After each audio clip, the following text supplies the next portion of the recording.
Diane Per Legaspi, and today I'm going to demonstrate how to take the vital sign. I'm gonna gather the supplies that I will be using for today and share with you their parts and its uses. First, the stethoscope. The stethoscope, it is the medical instrument that used to listening to sound produced within the body.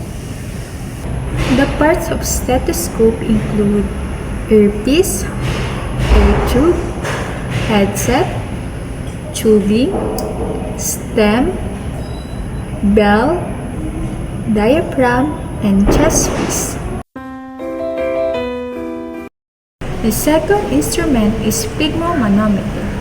It is a device used to monitoring vital signs, especially blood pressure and heart rate. The parts of sphygmomanometer include inflation cup, tubing or rubber bladder, aneroid gauge, bulb, and bulb. Lastly, a digital clinical thermometer, a watch, cotton ball, and alcohol to make sure the equipment are clean before using.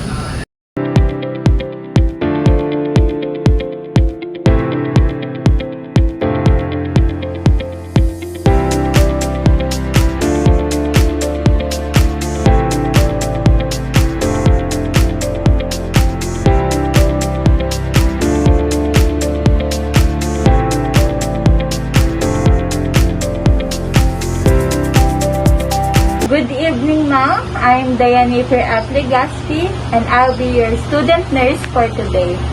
I'm from Adventist University of the Philippines, and I'll be getting your vital sign. Is that okay with you, ma'am?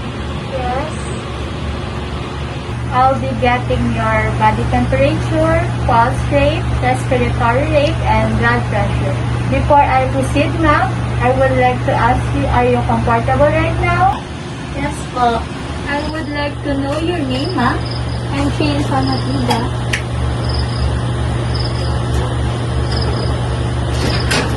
Your age? I'm 22. I'd like to inform you that all of this will be documented and will remain confidential. Before I proceed, ma'am, I would like to ask you, do you have any question or concern? No, none.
We are finished with the assessment, ma'am.